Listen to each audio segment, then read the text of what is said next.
what else is this that we're on right now? So in some ways, this is also like a critique session. This is not just a stand and deliver.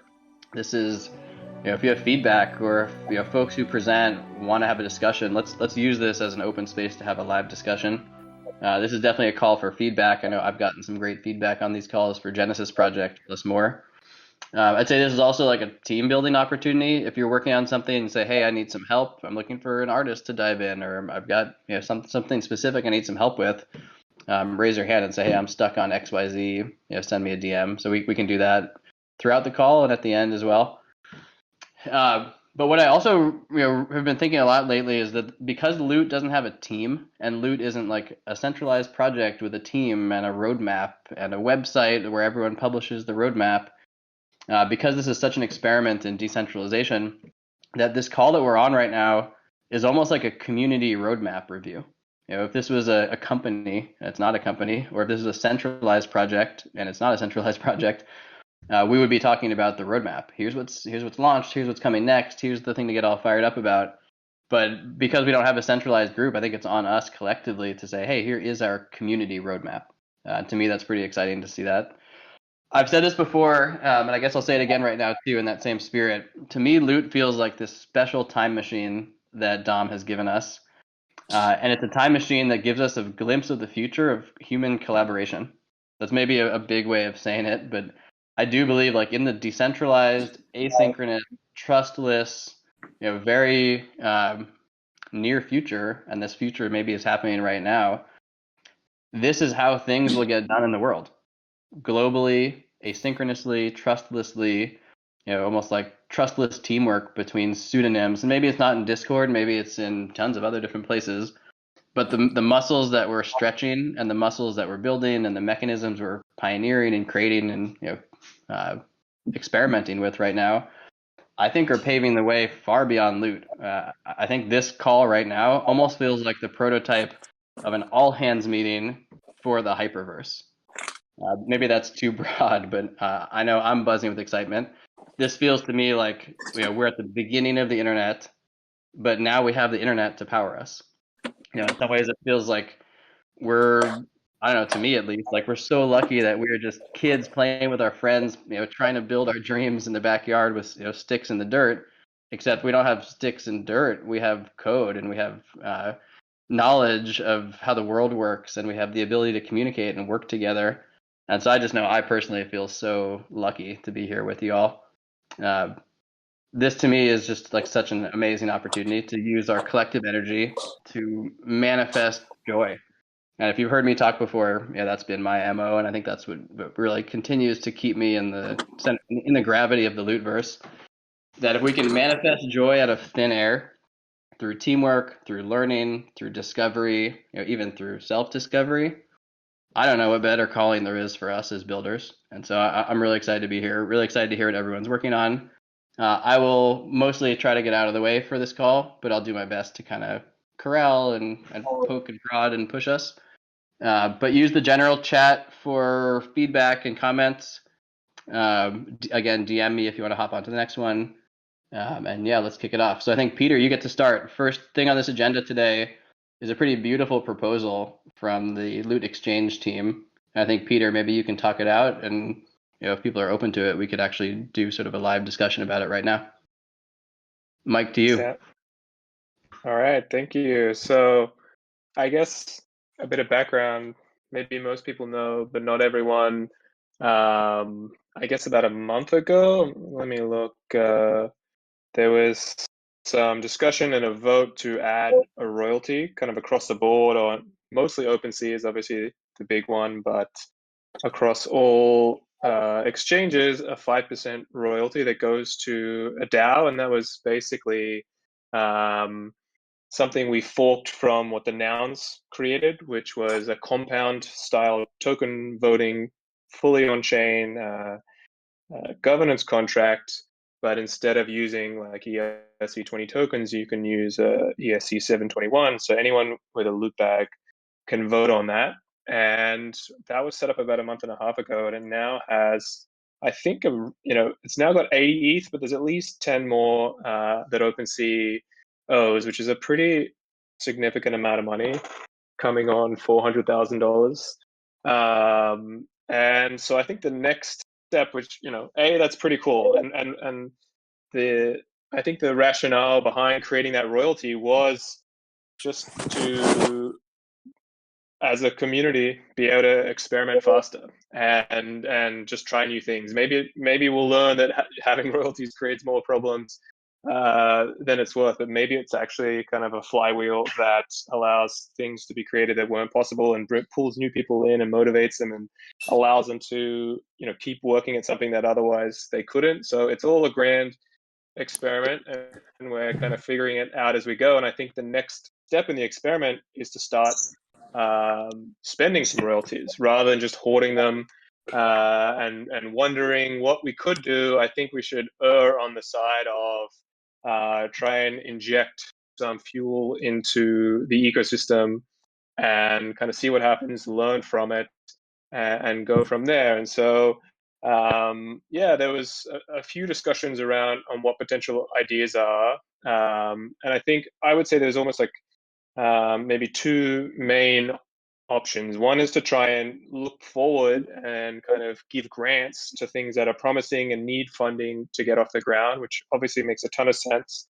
And you see kind of across the board in various ways. One challenge with future grants is that it's a lot harder to evaluate if it's going to add value or not. So, you need to do a lot of research to figure out, is this going to add value? Can we trust the people behind it? It's really, an unsolved art. And so there's actually, an alternative way of doing it, which I think is something that came up around Gitcoin, or something Vitalik has floated and has been experimented with a little bit by some other communities, is the idea of retroactive funding. And so that means where people vote to basically give funding to projects that have created value already. And so this may seem a little counterintuitive, where it's like, no, we want to fund kind of things going forward. But one of the reasons retroactive funding is interesting is it's a lot easier to judge what has had an impact or not. So something that might have seemed like it was going to really be amazing, when it comes out, it may actually not move the needle. And other things that, just seem like nothing can bubble up and actually, have a lot of impact. So looking back, it's a lot easier to agree on what was impactful. And it also still does create incentives where if it becomes a regular thing that maybe, every month or quarter or whatever it is, these retroactive grants are happening, someone who's building something going forward can kind of do that, knowing that if they succeed at adding value, this is a sort of community that rewards that. So even though there's not a guarantee, there's at least a precedent and a good, allow someone to kind of jump off the cliff and kind of try and build something, knowing that the community will kind of, if it's valuable, kind of be there to support them. So that's kind of the idea. A proposal was put together, and with a few projects on it. I think if people have ideas around other projects that should be included, if people have ideas around what the amount should be, if people feel strongly that we should do future grants instead, maybe we do both. I think the main thing is, at least for myself, and I think, Dom and a few others mentioned this in the chat, of like, let's just get it going. Let's start spending money and then kind of correct course, because it's it's obviously not as much trading activity as the launch of Loot, but there's still a decent amount of activity. So it's not like it's a finite amount that we have to be really conservative at how we spend. It is an ongoing funding source. So that's kind of the background. If anyone has any questions or wants to jump in, or Tim, if you have any thoughts on kind of a next step. Yeah, I mean, this would be the moment for us to really get, I think, feedback, and maybe not full quorum, but feedback and action around it. And so maybe if you could share a screen and actually show the specific projects that have been proposed, that might help make this more concrete for folks. I know I can say for myself, I love it. I love the framing of it. I also love the idea that the folks who would be getting these retroactive grants wouldn't be things, or wouldn't be projects that have mint fees, wouldn't be projects that have revenue streams. but they would be people and projects that purely are for the good of the community. And we can evolve that over time, but maybe if you can pull up the list, people can really see what's happening here. It's folks like Andrew who's been driving the Loot Herald work, which is incredible. It's the Loot Exchange project, which is really purely out of the good of your guys' heart. Your screen's just spinning right now. Maybe give that another shot. Yeah, I'm trying. It says, I can also share mine if I can find that link real quick. yeah, maybe you go for it. Yeah, that's a good point. Where the thinking, I'm actually torn on this point. There's some projects that are in a way public goods and don't have a revenue stream. There are other projects that do have a revenue stream. I think it's important to fund the public goods, but I don't know that just because a project does have a revenue stream that should rule them out from getting funding. You can almost see it as like a bridge. While a project is trying to get off the board and build sustainable revenue, it should get kind of funding from the community, but maybe it gets to a point where it's sustainable and it can kind of opt out from future funding, something like Yeah. that. So I think I like that. I there's a don't good mean that as balance. like a hard and fast rule. I meant more as just for stage one of getting the juices flowing here. I think it's almost unassailable to say, man, we should be giving a big high five to Loot Watcher. Like what an incredible project they've given to us for free. Huge high five to Andrew and the Loot Herald. Huge high five to Loot Swag. The builders who put together the Loot Project website. And I think going forward, you're right. We can come up with a better methodology for it that's inclusive to anything. I also wanted to throw out a thought here too that maybe this is just from my mind and my heart, but as I think about the Loot Treasury, it's not just OpenSea royalties. I think it's our collective community building bridges with each other. And so, for example, like the Genesis Project Treasury also has probably 50 ETH, 70 ETH. I don't know exactly what it has right now. I would love to think about that treasury not as just an isolated treasury for a specific project, but as a treasury to help the entire loot ecosystem. So I don't know mechanically how we like tie things together and build these bridges, but I guess I'll be the first to raise my hand and say that as a leader of the decentralized Genesis project community, we would love to be able to kick into this treasury, not take out of it, but actually kick into it. Yeah, maybe we should talk to Gitcoin about doing an actual kind of like round of whatever they do, where like different people can chip in, kind of matching. But maybe that's something for the future, you know. Yeah. I don't mean to overcomplicate it for now. For now, I think this feels like a very, very clear proposal. I'll stop talking. Anybody else around the horn have thoughts here? I see Alec. Maybe you keep unmuting. Maybe you have a prescient opinion here. Yeah, I mean, we've got a 333 ETH, or Divine City has 333 ETH, which can only be unlocked through the Divine holders through a on-chain payload. But that sounds like a really great proposal that we should make to help doing this. And then, um, I think in general, we want to be able to use the treasury to make these bridges and build on top of all the work that all of you are doing. And I think to Tim Shell's point, we should think a lot of this as combined treasuries. And, any project that wants to have a place in the Divine City, definitely happy to kind of think about how we can do that from a very real and economical standpoint. And also just like, how do we work together? But yeah, I love where this is going. Sweet. That's maybe between Genesis and Divine being able to bridge back into the Loot Project treasury. That feels like the beginning of something pretty incredible. We're obviously taking a step forward here. Step one is, I think, what Peter and Jason and others are suggesting, which is actually proposing that we start to use some of this to just break the seal and get things flowing. But yeah, if we take this as a starting point that then accelerates forward to the future of a bridged treasury where there's shared stuff between treasuries, I think that's amazing. Anybody in the crew here have thoughts or feedback on this? I mean, I know it's tough to be able to like dive in with skepticism, but that is how like a good tight knit community will flow here. if anybody does have some skepticism here, I think that this would be a pretty safe place to be able to express it. Obviously, you can express that later too, but either skepticism or a critique. Critique doesn't have to be bad. Critique like a yes and on this proposal, even just plus ones, feedback. I'll mute myself, but please unmute yourself and dive in if you have an idea.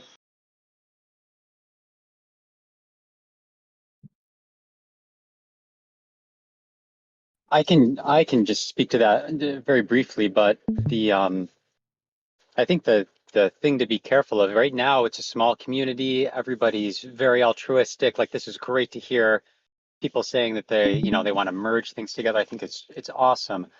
But if you're going to play the devil's advocate, it's like, well, what happens when things get bigger and the incentives change, and it's not as altruistic maybe, and it gets a little bit fractionalized that way. So I think it was so well, I don't know the gentleman that spoke about it earlier, but so well presented about the difference between forward-looking grants and backward-looking grants.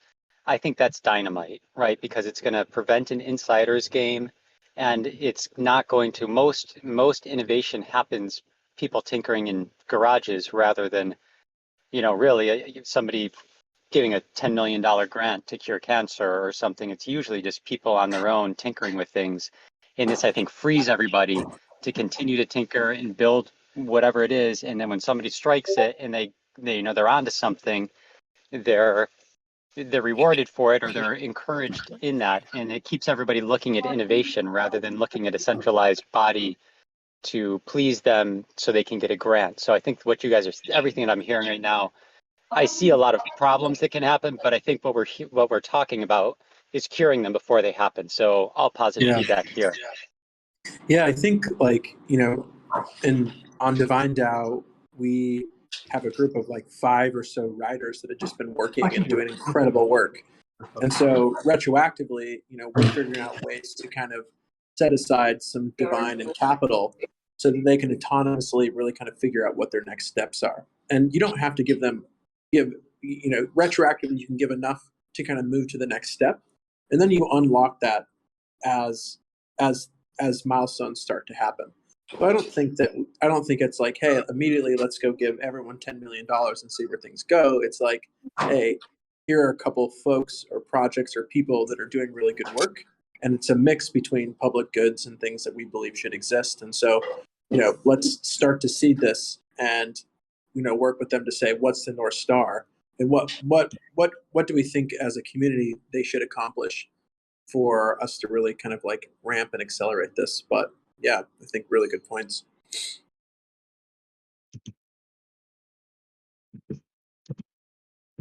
I heard Gitcoin being brought up as a possibility, and I think that adding a match to that quadratic funding can be a really powerful tool.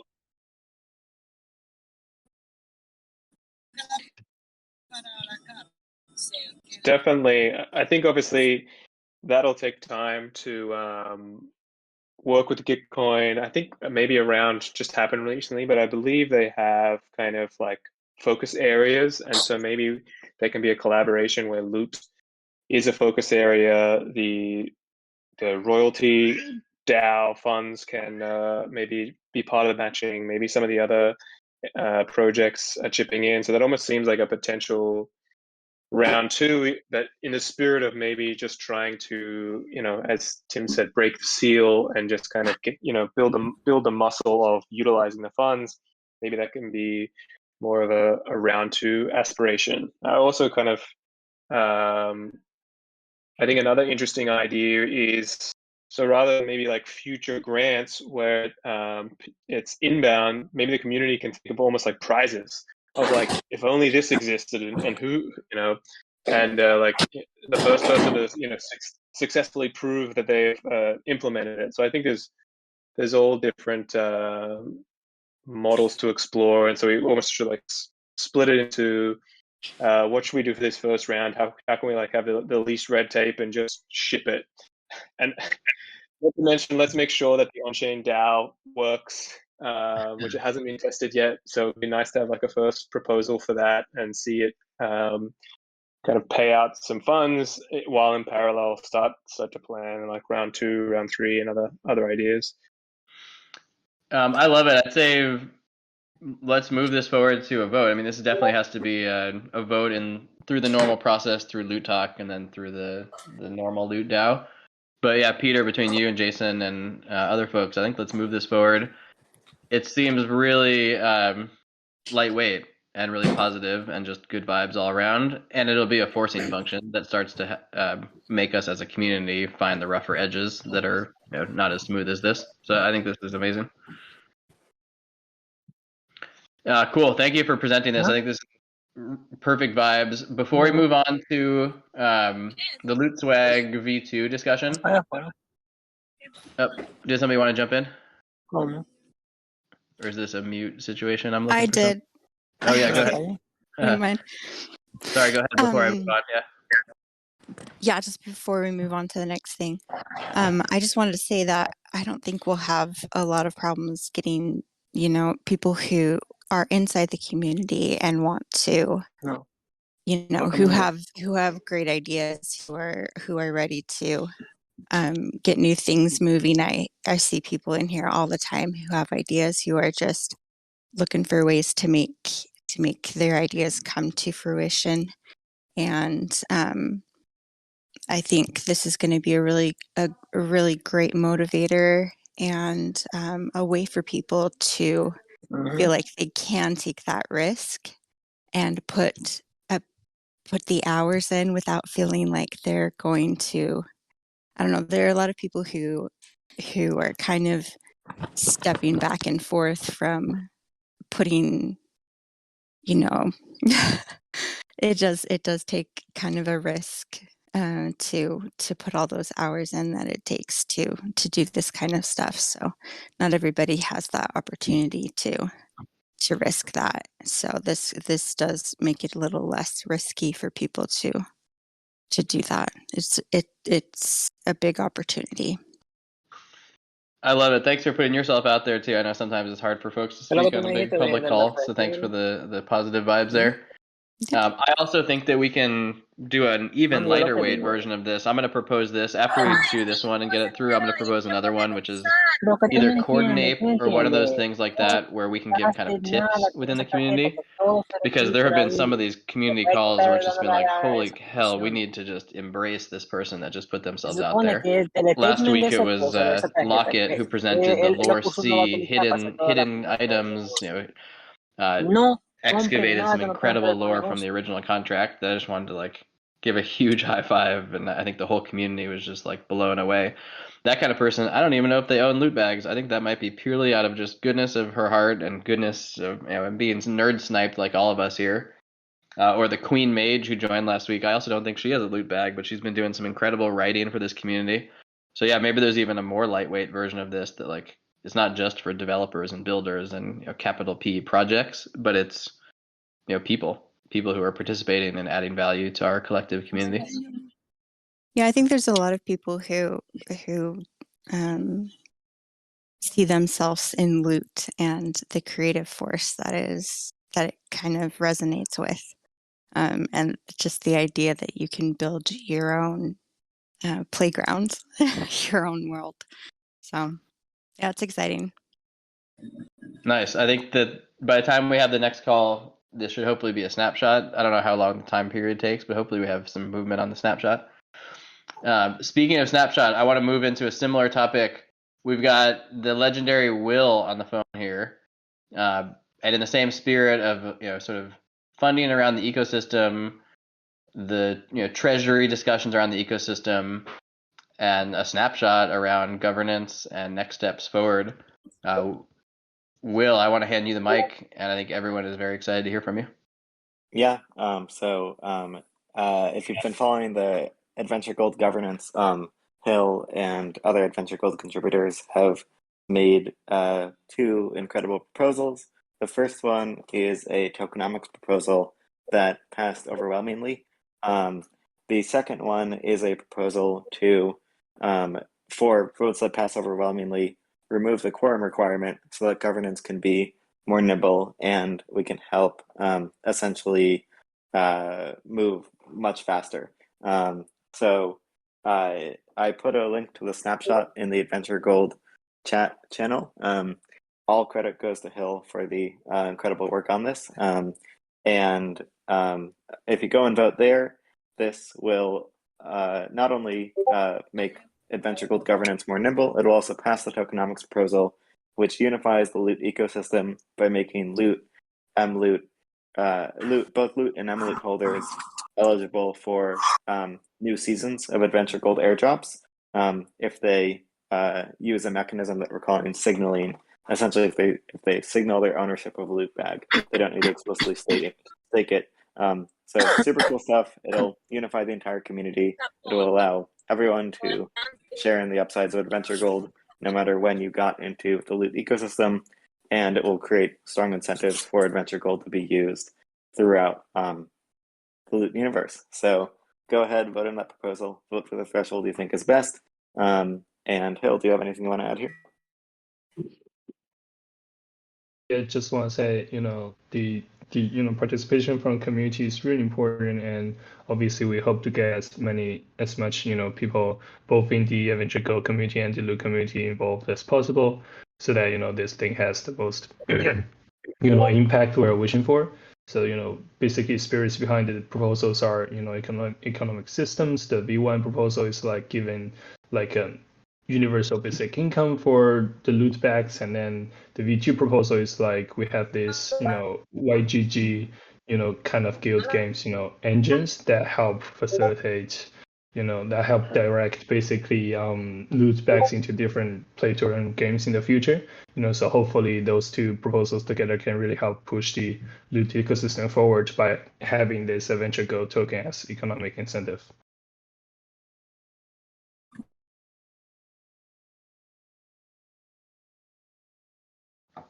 You gave me some goosebumps with that phrase, universal basic income for loot.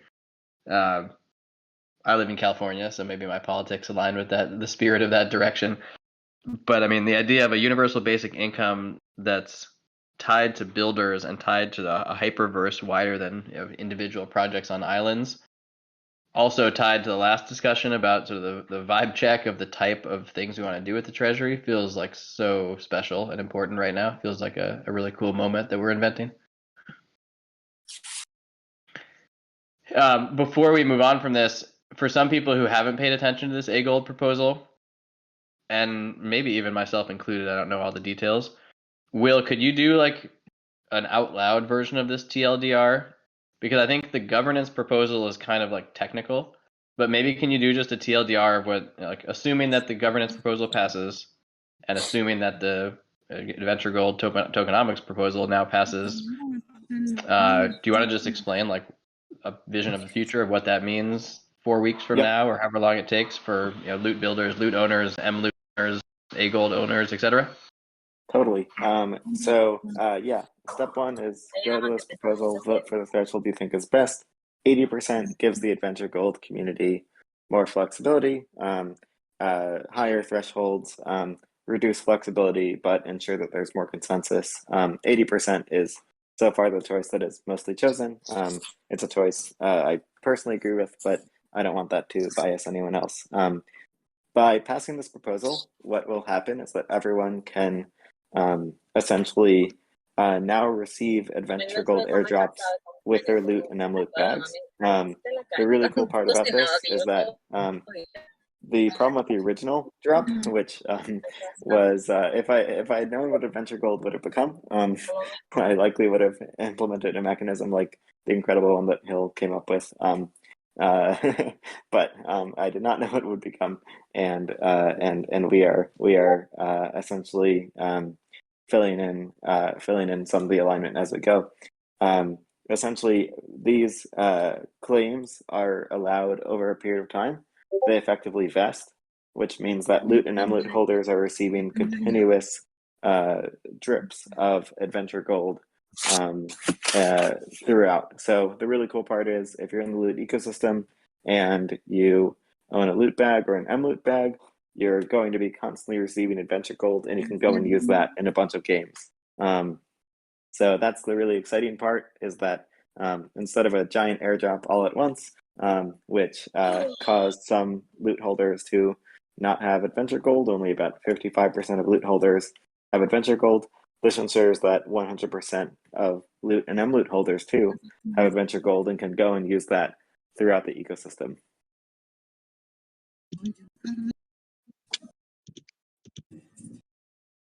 So the TLDR is adventure gold every single week. If this passes, you will receive it based on your loot or M loot holdings. Go and use that in games. Go and use that throughout the ecosystem. It is there so that you can use it throughout the entire loot universe. Hi, I'm actually not a loot bag holder, but I just want to raise one thing for you as you look at, you talk about the eventuality of a UBI, and if you're tying the UBI to holding some sort of asset, just be careful of Sybil attacks with that.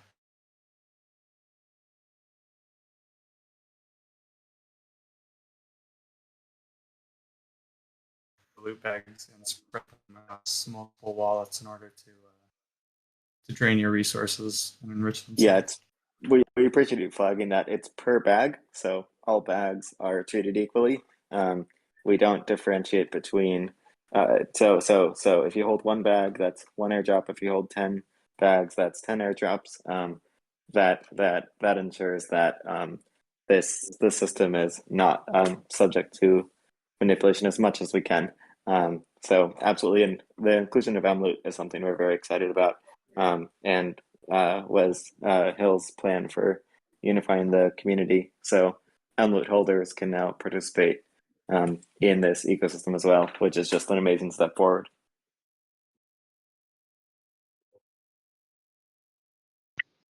Really cool, Will. Thank you for bravely sharing this. I know Adventure Gold has been a hot topic for a lot of people, and I think everyone's really excited to hear from you and hear that you're engaged. I know you have a day job with a lot of incredible stuff on your shoulders in real life. So similar to what we said before, I mean, we all thank you for what you've been doing for this community. And I'm thankful for Hill and the Adventure Gold tokenomics team. It all credit goes to them. I kicked this off, but Hill and others are the ones who have been carrying this forward. Amazing, thank you. All right, I think that concludes our tokenomics and treasury talk and community treasury talk version of today, or section of today's call. Let's move on to visuals. I think we've got two topics that fit into loot visuals, and visuals is an overly reductive way of describing this. So apologies to Tony and to Jin, because what you guys are about to show is pretty exciting. I think Tony, since we've seen loot swag before, let's actually start with Jin on the 3D stuff with meta loot, and then why don't you tee up a loot swag demo in the background, and then we can flip the screen share over to you. So Jin, Sure. Mike, you. I know you did a show and tell on the last call, but now I think it's your chance to shine, do a proper demo. Yeah, cool. Let me go ahead and share my screen. See how I can do that here.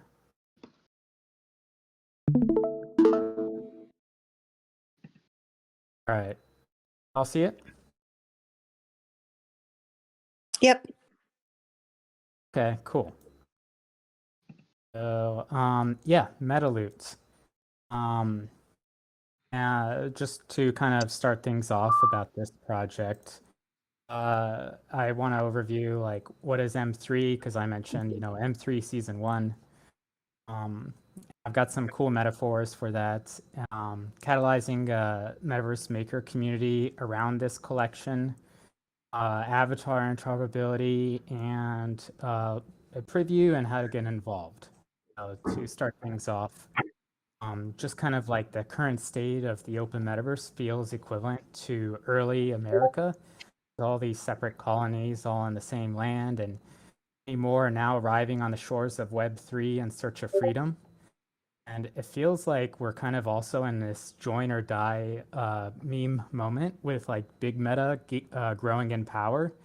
How like the open metaverse is like super decentralized, And during this period in early American history, the original like founding fathers were they published a series of essays called the Federalist Papers to rally support under the pseudonym Publius.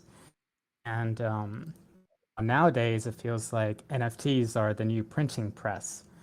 And what M3 is focused on is making like really dank, epic NFTs.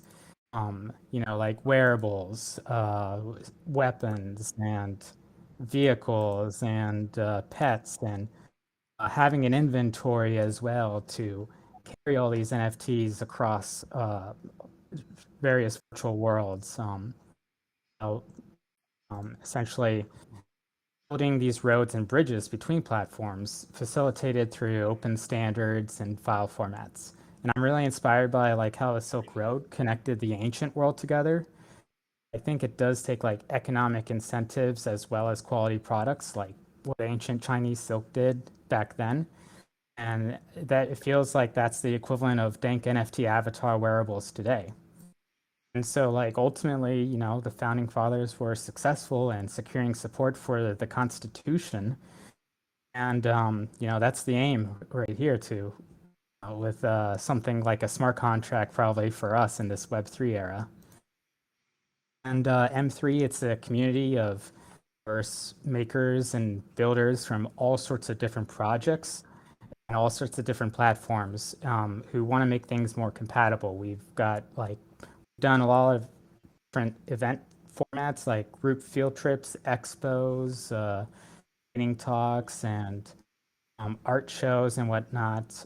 And just kind of inspiration for the name. It was inspired by like the World Wide Web, and a lot of us are WebXR devs, and we were like flipping the web upside down. So I got like this www logo, and then I like the Federalist Party logo, and I mashed them up together to create the M3 logo. I think it looks pretty cool. And yeah, so far, like collaborating under this umbrella, we've got Webiverse that 3D modeled all of the loot assets, and Loot, of course, which is this whole decentralized community, and Metafactory as well, which they have a project. You can check it out on Loot Watcher. It's called MetaLoot, without the 3. And it's physical merch purchasable with adventure gold. So can claim like your own loot bag embroidered like with this physical merch, and stay really cozy and this here. And what I do at Metafactory is I work on avatar wearables and leading this kind of working group of making digital avatar wearables interoperable or any kind of base model, because different platforms have different specs and guidelines. And here's my avatar inside of Webiverse. So we already have this kind of vibe going on between Webiverse and Metafactory and Loot, as we'll get into right now. So this is kind of like we've got these iron chefs of the metaverse coming together, and season 1 is all about Loot. Why? Because I think it's like a showing point for metadata and composability aspects of NFTs.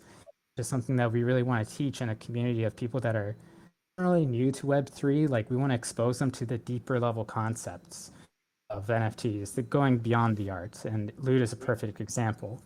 Also can be a catalyst for L2 adoption, which is, I think, really important for game dev. Like if you slay a monster and it drops loot, you don't want to pay mainnet gas fees in order to pick that up. Getting used to L2 and stuff. And it's accessible as well. Every wallet has at least a synthetic loot bag. And so if we want to grow a community of metaverse makers and builders, I think it's, y'all are familiar with probably this graphic that came from Twitter threads in the early days. Bottom-up approach is the way to go. Making things that makers can make things with. That's how you attract metaverse makers and build a culture that's kind of like a virtual hackerspace vibe, which is what we want. We want to release NFTs that instead of like waiting for when drop, whatever, we want to get people involved and make things with. So Loot is a perfect ingredient for us all to cook with. So, right now we've got like these visualizers. none of them are kind of like game dev ready. For it to be like game dev ready, we need like 3D models or sprite sheets.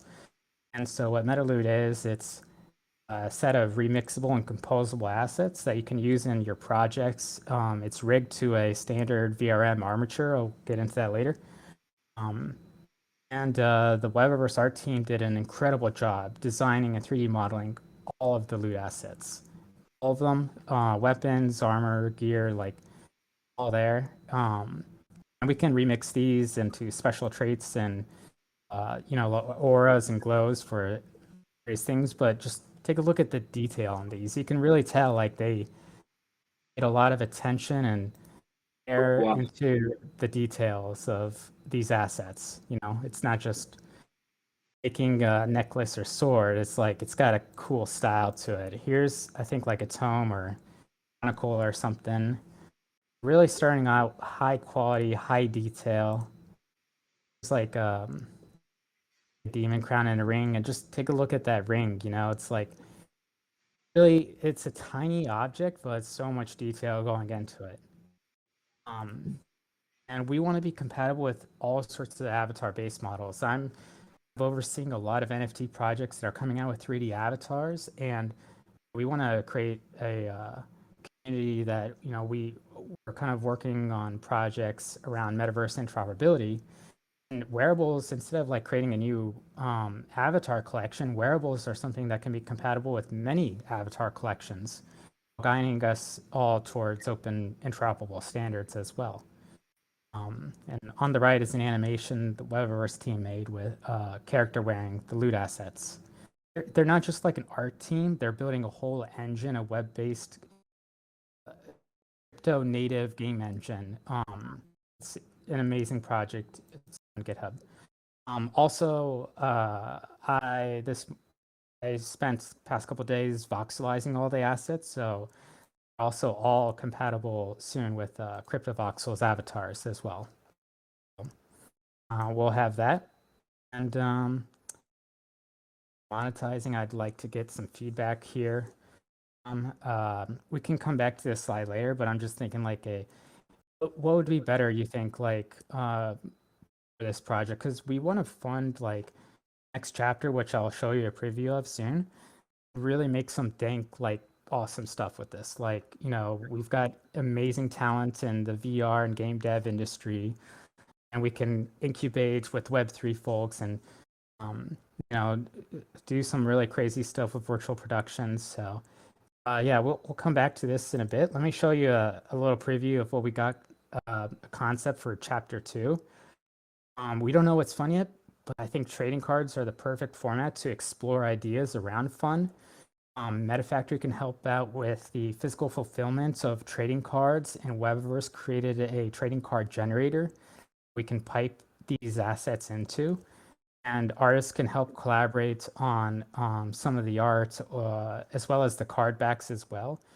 We can really play around with, trading cards to mimic on-chain interactions, like, something being sent to the grave can mimic like a burn function, or, buffing a card can mimic like, a composability aspect of it. And because of our community, we can do AR and VR type stuff as well, like Yu-Gi-Oh type of things, in VR, AR cards, and it's super cool and metaversey. Like, remember that animation I showed you back then? Like, imagine that, like spawning a card and it's like, it kills a monster, and it's just ideas to really experiment with what's fun.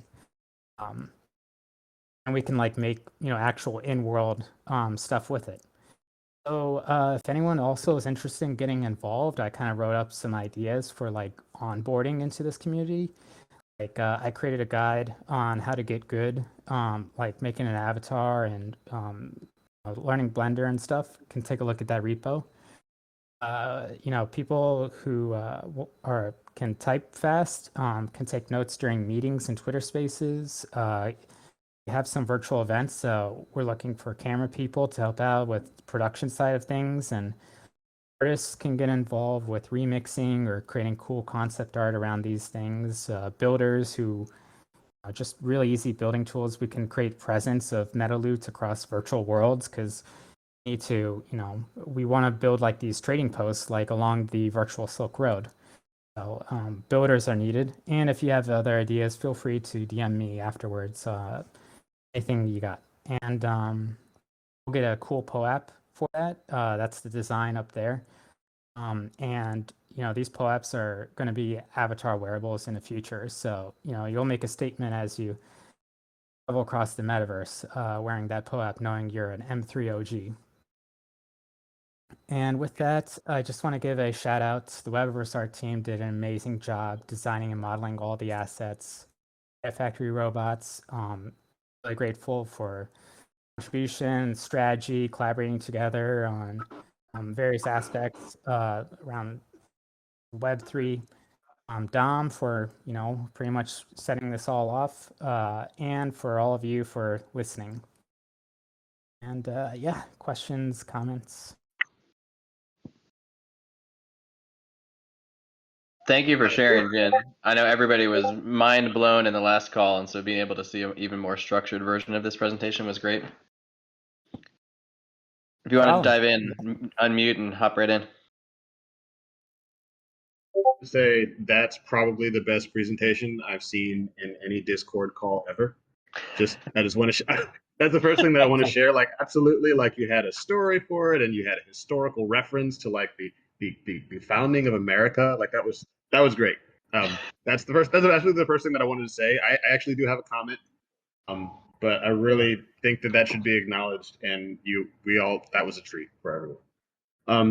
The feedback that I had was I like the approach of sort of like a asset library for all of the different 3D like I saw animations, I saw characters, I saw all the different types of attachments and things like that. My question is this like well, first I have a question of, are the asset sets like definitive, or is it like, can I mix and match, and maybe like I see someone on OpenSea has made a great 3D model for a crown that has purple flames and I like purple better. Is that something that someone can individually mix and match a set together? Or is it like, this is the definitive set of what these assets look like? My suggestion, I think, like, I'm kind of proposing this concept with this is pre-release to be CC0, ultimate like remixability. So just kind of launching this, we can see all sorts of remixes, and it's a reference points as well for like the measurements to be compatible with many avatar-based models. So I'd love to see all sorts of wacky, crazy remixes, alternate reality versions of them. Yeah. And so that's cool. That's really cool. That opens the door for a lot of artists to be able to contribute their own takes, which people have already done. So it seems like they would be able to integrate into the system that you've created, using the assets that you've created in the first pass as sort of like a model for how to actually execute there. That's great. Second, and it's this sort of like a follow-up in sort of the same vein. Do you see this as being specific to the loot, as being sort of like specific to the loot inventory items, or is this something that you think can maybe expand to cover like the folks with Realms, like the Realms Biblioteca? They have someone that's working on rendering and voxels, and they're sort of turning their realms into some other visualization.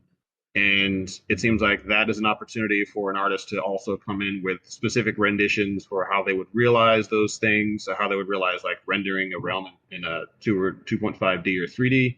And then also like Crypts and Caverns, which is sort of like a maps related project where there are randomly generated dungeons, like an art project. They also have right now just sort of like 2D assets, but there have been explorations of taking it into like traditional 2D of like, like a Dragon Warrior or Breath of Fire or something like that. Like, is this, I guess I'm saying that, so to stop talking and rambling, is this something that is specific to inventory items, or could it also be sort of an expansion into, this is the asset library for the loot verse, or for the loot whatever we're calling it right now. But this is like the asset library for Loot, and this is the first instance of the most generic component of the Lootverse that we have. It's more like a community that, you know, anything they touch becomes more metaversy. And so like I looked at like realms, for instance, and I'm like, yeah, totally, we can like, you know, develop around that. And I'm just kind of thinking of it as like seasons of Iron Chef, where we're picking out an ingredient and all hacking away at it. And I'd love to like experiment with these and different chapters. So you know, if we want to bring projects into like, the open metaverse, you know, there's guidelines for like what formats you want to go for, what, you know, optimizations and all that. And so we want to build a community that feels like a virtual hackerspace, that we share knowledge, and we collaborate, and we have fun, you know, working on just really dank projects together, combining like XR and Web3 peeps together. XR meaning AR and VR. Yeah. You know, general 3D. All right, cool. That's a great response. Thank you. Just a quick time check. I do definitely want to give Loot Swag a chance to share here, and I also want to give Banners a chance to share. And I think the Banners team may also have a similar presentation. But any other comments pop them into general, or if anybody has a pressing comment, I think maybe last one or two questions or comments to Jin here.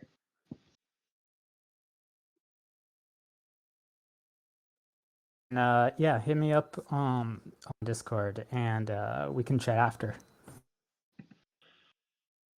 Really cool. Maybe Jin, in one sentence, what should people look out for next? Like, where should they go to pay attention to this, or what should they be looking out for, and what kind of time frame? Because of how like decentralized open metaverse is at the moment, I've been hosting Twitter Spaces every Friday at 2 p.m. Eastern, and yeah, I can host the next one. Well, it is going to be like right after the holidays, but I'm on Twitter, so DankVR on Twitter, and if you want to just kind of catch the next Twitter space or join the Discord, I'll send you an invite and we can continue the discussion there. Nice. When you're ready, let's open up an outpost in the official Loot Discord here too. Sounds great. Cool. Let's talk Loot Swag real quick. Tony, do you want to present? Yeah, sure. Nice. And actually, thank you for presenting, but I know you were also doing the Loom. Can you pop back to record on the Loom side there?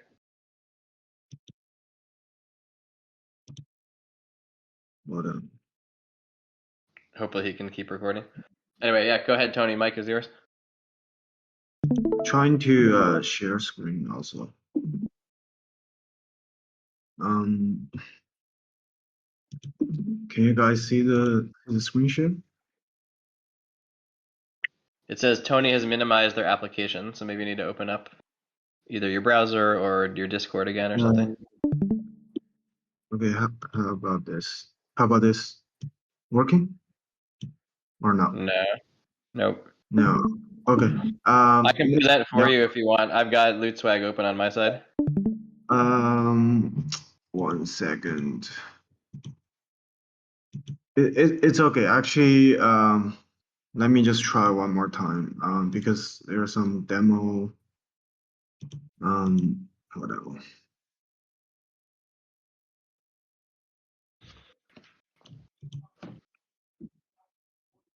Stop. Let me just try one more time.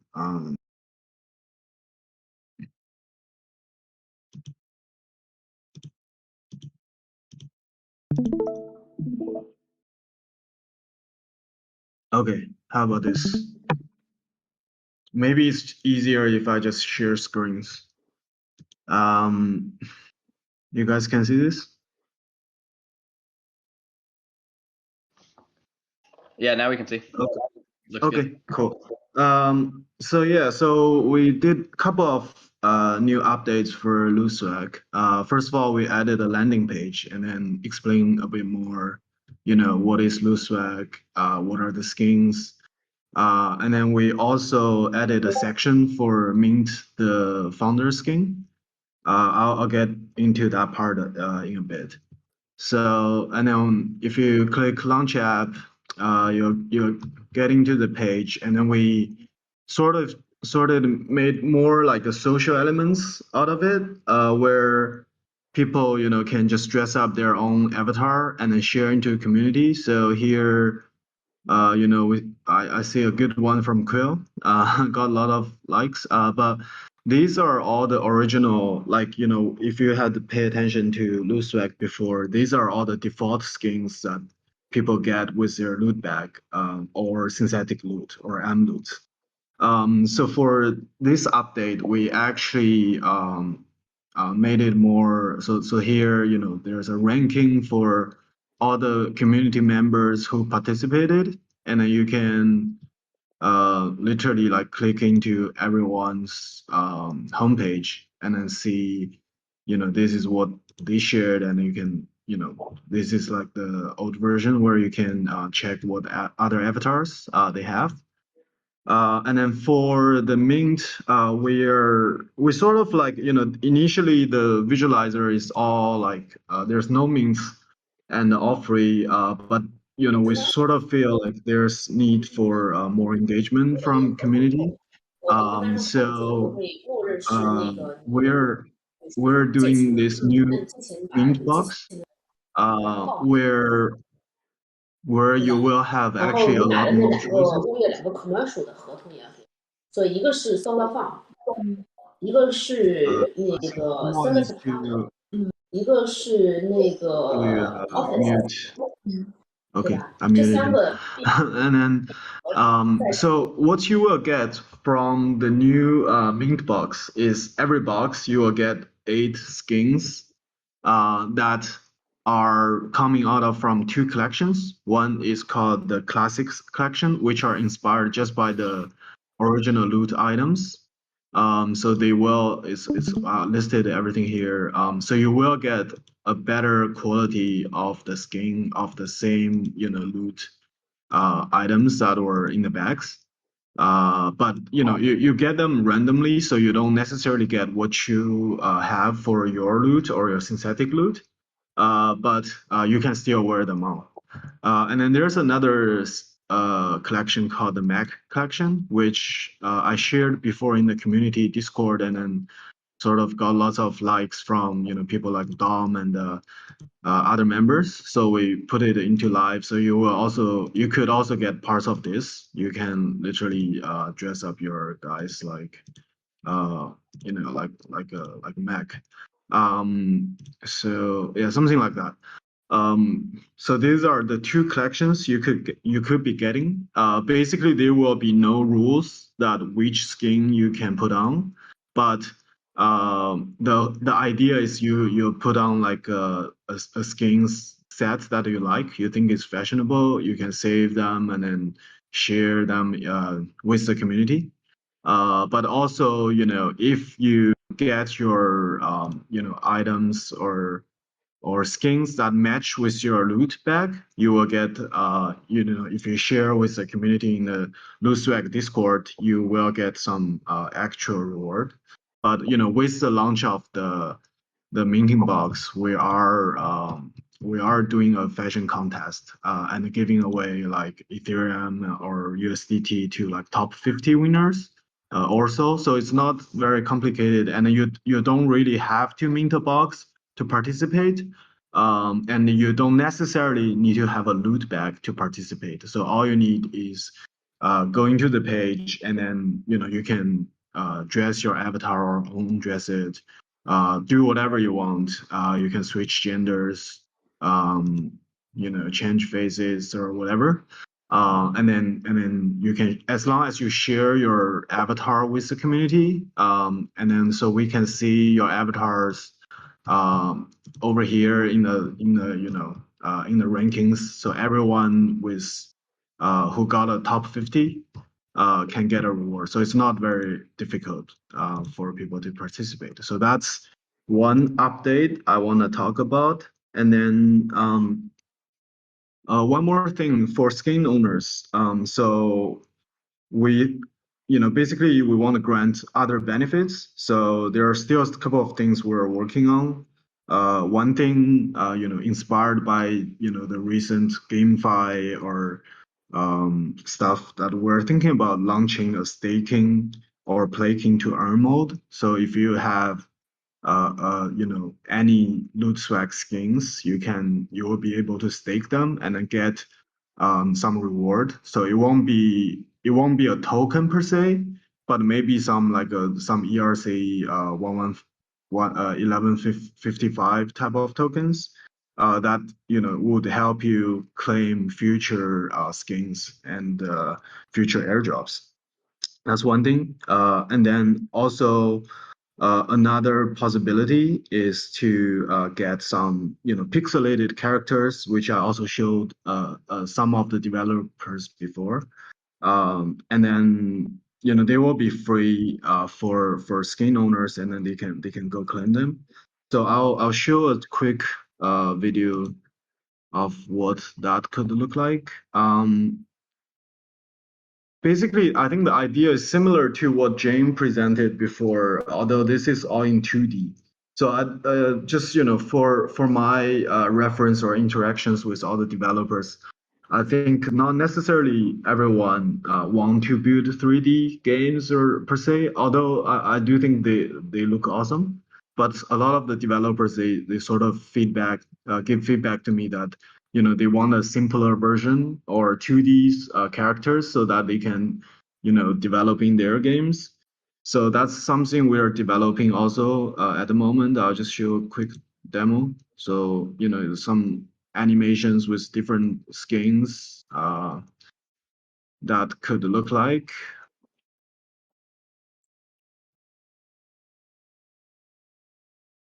This is just a walking animation, but we also have a full set of like fighting, talking, running animations. So all this will be come up. All this will be free to claim when you have a box of skins. When you get the staking rewards.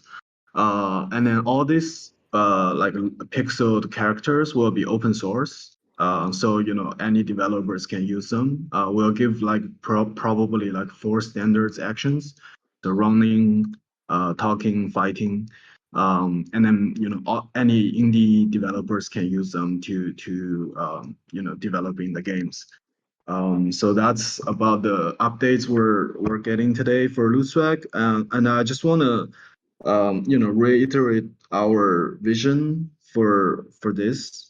Basically, I think the goal for LootSwag, we're making like some social applications, and we're making some pixelated characters for owners, loot community to use. But also we want to promote more activities outside of loot. So I feel I always feel this community has been great. We have lots of builders, and then it's a very tight and strong community.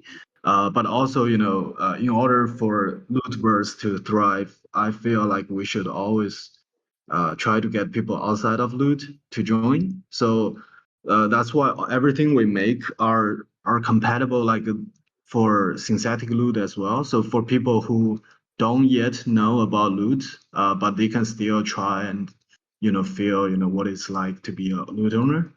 So hopefully, we increase more people participating in the community. And then second thing is we always want to build, like building blocks for other developers or our community to build on. So that's why, initially we build these skins.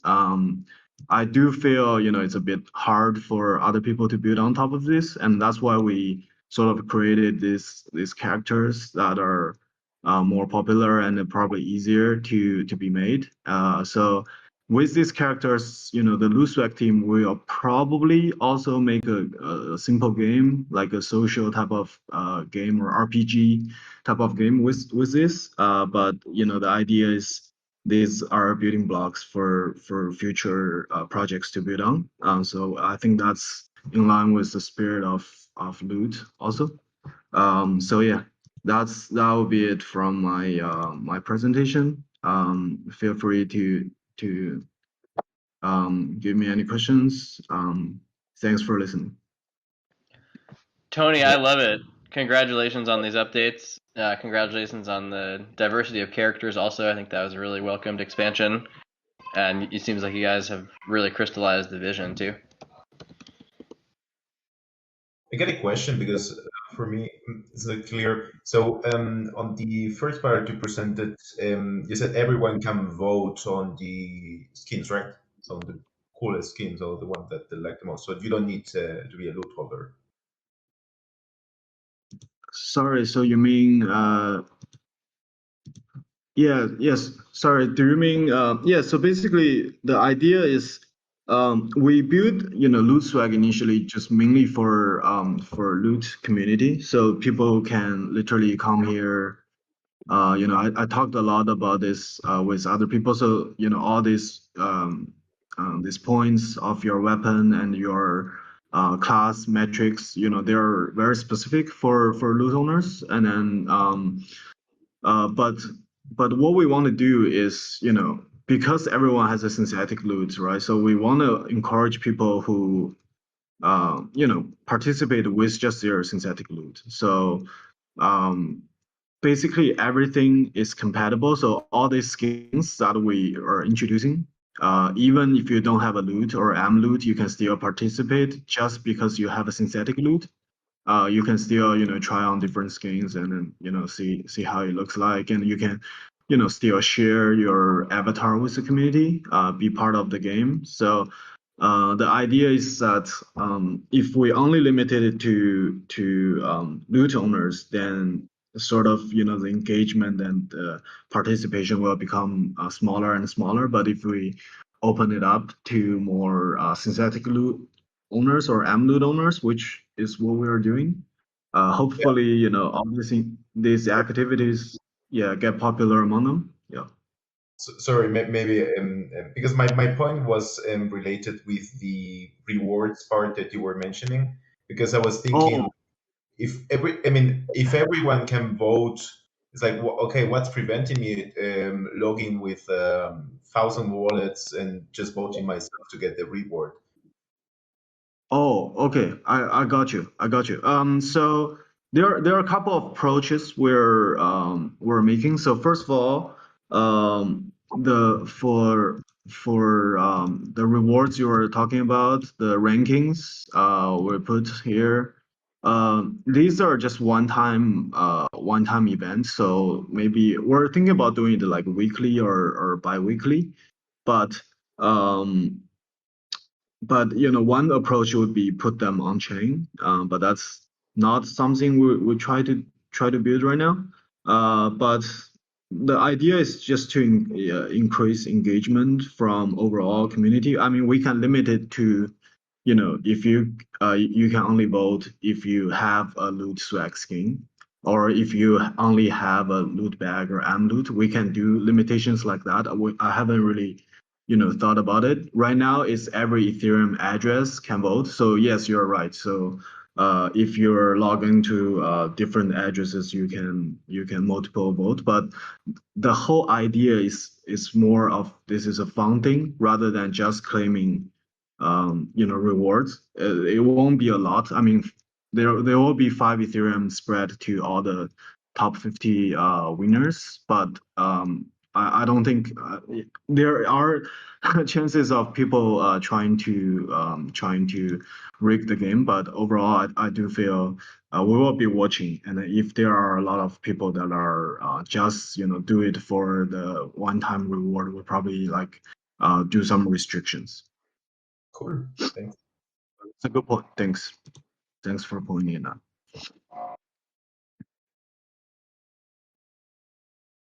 Okay. Yeah, if no questions, I'll leave the mic back to Tim Shea and other projects. Tony, really cool. I actually wanted to take the baton and share some real life loot swag stuff in the context of the Genesis project, actually. Sure. So let me do that. Why don't you let me share my screen, but I'm gonna go straight back to loot swag, which I think is a perfect crossover. And as a time check, I know it's been 80 minutes so far. Amazing to you that you're still on here. I think we should probably wrap pretty soon. But I know we wanted to have banners present. Remind me who on the call is going to present from the banner side? Crypto Cajun. Cool. Okay, give me 2 minutes to present this Genesis stuff. I thought it was just kind of a cool moment this week on the Genesis project side, and I wanted to share it in the context of loot swag. So hold on a sec. Share here. Two things I wanted to highlight this week on the Genesis project side. One, we had the first ever PartyDAO raid party. Hey, there's my son. Hi. Oh, your cape fell off. Nice. Here's your cape back. Go. Nice. Real life, I've got a real life mage in my house in the form of a 2.5-year-old. So this week, for the first time ever, there was a PartyDAO party on a Genesis adventure. Pretty cool to see this happen. Came together with a group of, I think, 20 of us. Yeah, 20 of us or something came together, mostly anonymously, pseudonymously, to collectively bid on and then purchase a Genesis adventure from OpenSea. Really cool breakthrough example. And I just want to call out, like, you guys know I get overexcited sometimes about just the meta concepts happening here, but the meta concept of what this is on the screen is pretty incredible. A group of strangers, essentially, came together in a trustless way to coordinate and collaborate to build this Genesis adventure in the first place. And the history of this Genesis adventure is fully on chain, where all the mana came from, the original bags it came from, all the people along the way who helped build it. This Genesis adventure itself is a testament to trustless teamwork. But then the idea of a PartyDAO coming together with 20 contributors pitching in ETH to essentially acquire and reclaim this Genesis adventure back to the collective community is yet another example of trustless teamwork. 20 people putting 8 ETH. That's not insignificant money. 8 ETH together to purchase this Genesis adventure. Pretty incredible. So I wanted to also not only highlight that moment, but also visualize it. This is that GA, this GA 201, visualized in Loot Swag. And yeah, Tony, great job to you and team. It really brings it to life. Just being able to see this thing firsthand, it really, really helps just bring it to life. So I want to highlight that one. The second I wanted to highlight is Foul Plane. You're on the phone here. If you're not familiar with the Genesis project, what it is like a collectible card trading game that's come out of the loot bags to essentially collectively resurrect and build the original characters of loot. So if the 8,000 loot bags are like bags that we found strewn across the desolate realms, to us they implied that there was an original order and an original structure to loot and an original set of characters. It turns out that there really are an original set of characters implied by the contract itself, implied by Dom's contract, that there's 2,540 original characters of loot that are kind of hidden inside the bags. So the Genesis project is essentially a game to resurrect them as teams, to bring them back to the lootverse, to allow them to be more primitives that can be used in games, projects like Loot Swag and beyond. And so one of the things I want to call out here is that as people have been like collecting their mana to then build Genesis adventures using this mana finder and more, taking items and saying I'm going to build this specific Genesis adventure, this one, and you can see what's happening on the right side here, like specifically designing an individual Genesis adventure to then mint the specific character into the universe. There have been a lot of different connoisseurs of Genesis adventures who have opinions about a good one or a powerful one or mages or hunters or warriors.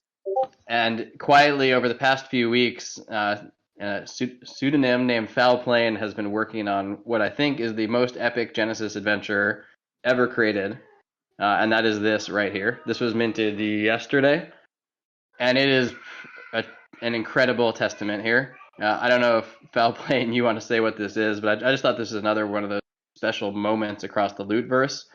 This kind of thing required so much coordination and cooperation and teamwork and just learning, and I'm sure there was a ton of fun along the way. I don't know if Foul Plane, you want to say one comment about this, but this I think is the best Genesis adventure that's ever been created. Foul, do you want to comment and say hi? Maybe he's not tuned in anymore. Anyway, why is this so amazing? It's a full +1, which has been done a couple times, but it's also a full character. And so here's this character visualized in Loot Swag. It's 100% hunter items. And as you can see here, every single one of these items is the top ranked item. If you haven't gotten familiar with the rankings of all the character classes and stuff, I can quickly flash it for people who are getting familiar.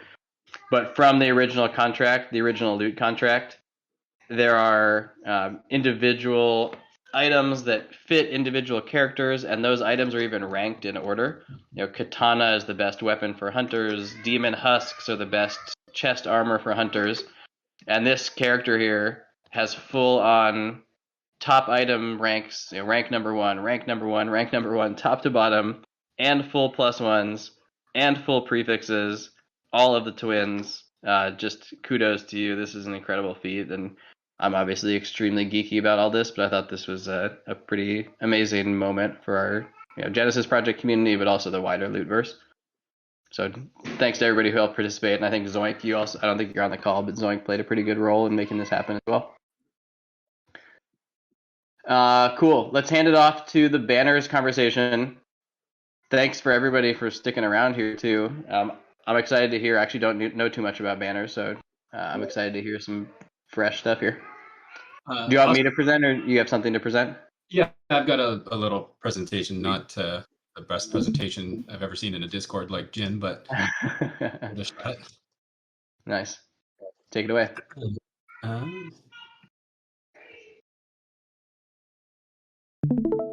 So let me know if you can see that. Yeah. Yep, you're good. That's Chowski? Okay, cool. So banners is 25,000 text only, free to mint NFTs, much like Loot was originally. We are a carefully crafted society layer full of connection. We also aim to be a graphic launchpad for artists and a low barrier way to experience Loot, in addition to being narrative scaffolding. So like Tom was saying, we got nerd sniped as well, but we're not maybe nearly as technically inclined as some of the game designers and game mechanics that we've been hearing for the past couple of weeks. But what we are good at is sort of laying the scaffolding across the realm at a specific point in time that people can come and start writing on and start creating the stories, because eventually everything boils down to personal stories, and that's what makes the Star Wars universe or the Marvel Cinematic Universe interesting. Are the individual stories, and those need a place to hang and a way to connect. And that's kind of what we're doing, in addition to being the interior decorators of the hyperverse or the realmverse. So by laying this out, it gives storytellers a place to start. It could allow individuals to help tell their own story. Just reading some dates about the pace that George R. Martin writes at, and it's not very fast. Fan fiction, decentralized fan fiction, has a much better chance to fill out the realm and get it to a point where it's a rich, diverse thing that's more maybe more dense than Star Wars, Game of Thrones, and Marvel and all the other universes combined. And that's what we're attempting to help with. On the real life side, what we want to be is a graphic launch pad, which is why we specifically chose not to launch an original banner, because we didn't want there to be an original banner. Down the line, after our mint, we're going to commission artists to airdrop banners to holders in their own style, and then we'll try and find up and coming artists to do the same, giving them the royalty on the project so that they can start to build an income in the NFT world for themselves as well. And then we'll do some fun stuff too, where it's not just banners, but maybe soldier shields, or other implements that you might find decorated as your house goes into battle. We think we have the ability to become a desired NFT for the art alone. The inclusion and being the society layer for loot is just a massive bonus for the entire project. And we think it's it will be free to mint the first easy way to get exposure to loot. As somebody who's been nerd sniped and thinking about loot for quite some time, but isn't a developer myself. We have developers working on the project, but loot can be maybe a bit intimidating. And I think having something like this is a way that maybe more normified people can experience loot and be part of the universe. And hopefully in the eventual realm game that they are maybe from the house troll bludgeon, and they just want to go pick up a stick and smack some stuff after a long day at work. And we're also going to be supporting as many of the existing projects within the Lootverse as we can. So we've already identified realms and loot explorers for projects that we're going to buy and give away during our mint milestones as we get there. What it could be in the game, and this is something that we omit but talk about because I think there's people far more qualified than us to do that. But it could be an additional source of skill, power, or efficiency. Maybe you have an anvil on your banner, and your realm is an iron producing one, and you're more efficient at making weapons. It could be a framework for collaborative games. So if you share an element with several other houses, you could call your banners and compete in collaborative quests. It's also a great framework for tournaments where different types of houses could compete against each other in group melees or something like that. And a lot of this goes to the eventual game or universe that will exist on loot. But it could be the catalyst population for the PDE game. There's the opportunity for the procreation of houses to create spawn houses from the elements featured in them. But most importantly, it's a catalyst for narratives and should jumpstart the storytelling from within the realm. And so our banners are not specifically the items and implements in the original loot bags. We kind of picture ourselves, and this is up for discussion, but we always pictured ourselves being late stage Exodus period. 1,000 years of generations and mixing of houses and orders and changes and love and betrayal has populated the realm with a vibrant, diverse but tenuous community, and quite possibly the catalyst for the Great War and the onset of the Mist could be derived from banners. The other option is that it's the realm that the Genesis adventurers, or not the Genesis adventurers, the people emerging from the Divine Gates find thrust upon the realm that they need to explore and navigate through. At its core, it's a single point in time, but a node that narrative can be written forwards and backwards and connected back to all the way back to the Genesis adventurers and how that came to be. And then going forward as well, there you could do spin-off stories, much like Disney's doing with a lot of their properties. The actual banners themselves. So here are the elements, and we'll put up a copy of this on the Discord, so you can go through it in a little bit more detail. But we've tried to populate it with there's 4 different categories: mythicals, animals, weapons, and items. Most of the items are as undescriptive as possible, so that we don't art direct too much when it comes to our commissioned airdrops or future artists iterating on the banners framework. We have a few style guides that add some rarity and maybe somebody picks up on something as far as the benefit to having, 1, 2, or 3 points. Maybe it's experience. Maybe the colors mean something. That's not for us to decide, but we wanted to put it in there so that it's something that people can, put more narrative into. And then we get asked the question, why did we do 25,000? Loot was 8,000, realms is 8,000. We wanted to build something that was significantly big enough to have the amount of connection that we wanted. So within banners, 13.35% have a twin house, which means it's the same items in the same order, different style, color, and finish. Then there's also houses of 2, houses of 3, houses of 4, 5, and 6.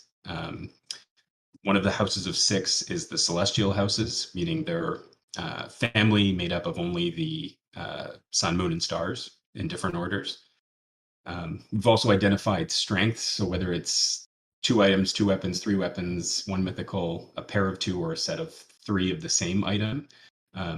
We don't define what a strength is or maybe, but we highlight them so that it might be a narrative hook for somebody that's creating something from banners. A few of the rules that we implemented. So different mythicals do not appear in the same banner. So a mythical is lonesome. In terms of rarity, mythicals are more rare than animals, which are more rare than weapons and items, which are the same.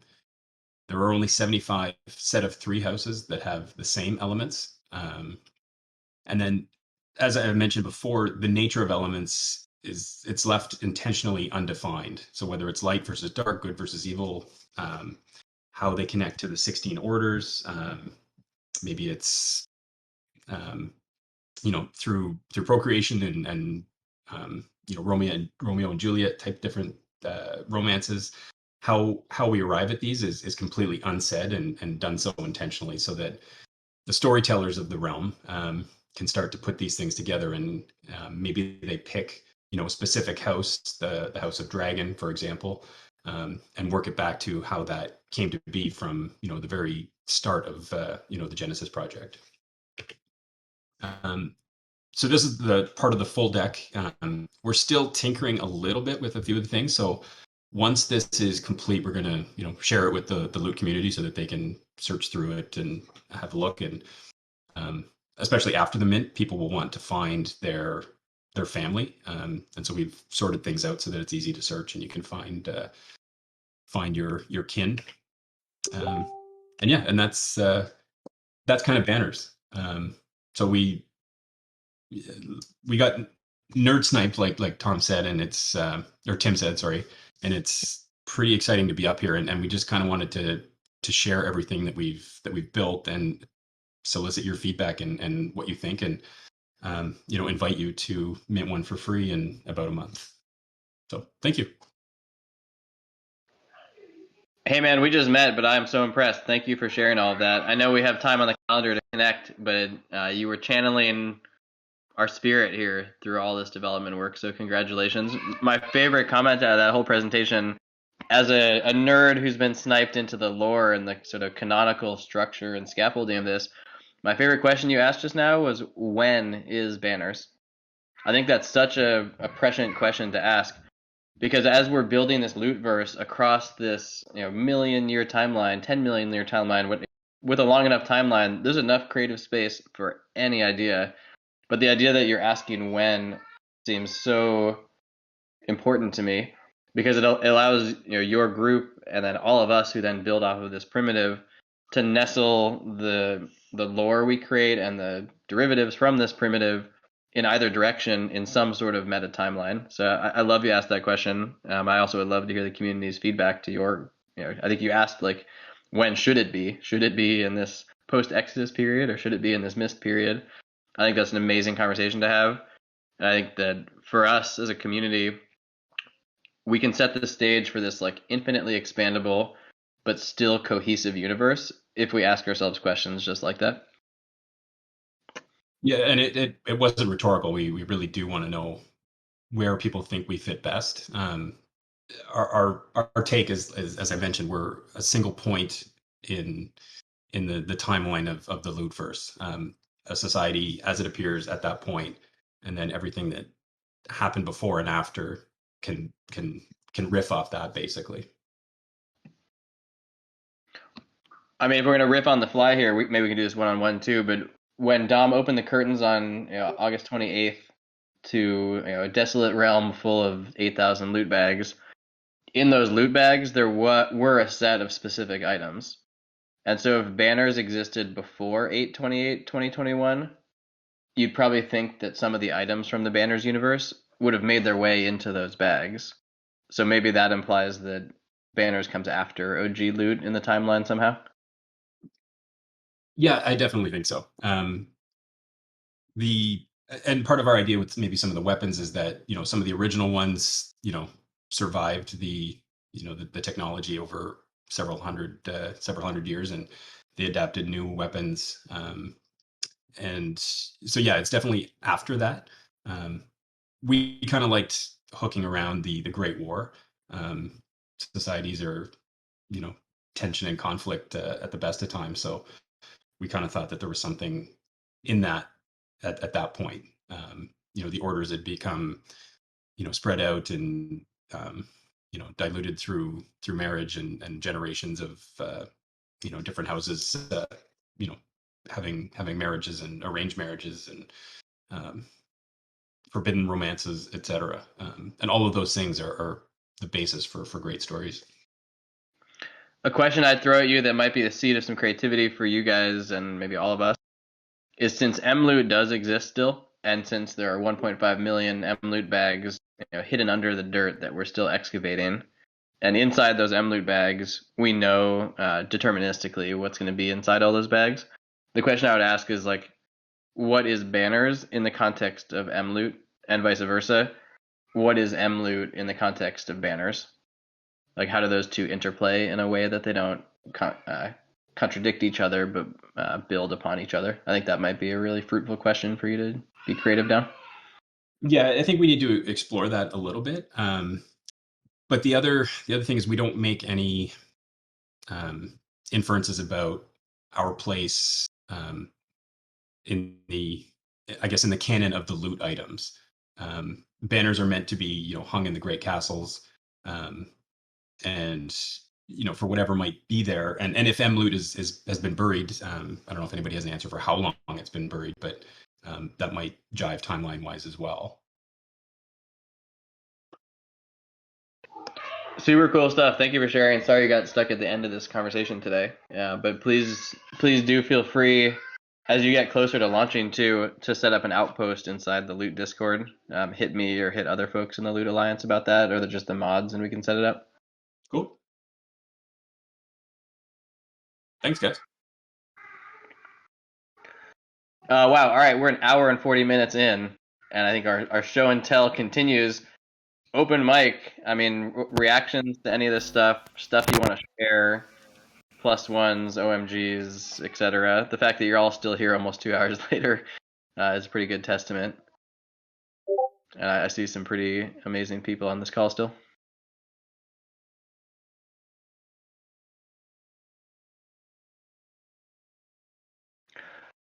I want to give a shout out. Onacell, you weren't on the call last week when Lockett presented that incredible lore that you guys excavated from the contract. But we did give you a lot of love last week on that as well, because I know you put a ton of work into that. That, I think, has unlocked some amazing creativity on the Genesis project side, and I think for other builders here too. The realization that there's structure to the prefixes and the suffixes, and that they fit into 3 canonical sections of lore A, lore B, and lore C, with lore C being impossible and lost, is just mind-blowing. So I just wanted to give you a high five for that work. Nobody had seen that until you sort of derived it from the contract. So good work. Thanks, Michelle. I appreciate that.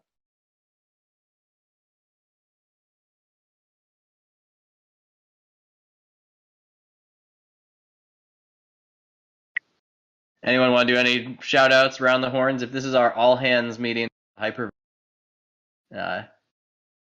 feel free to just unmute and say hi.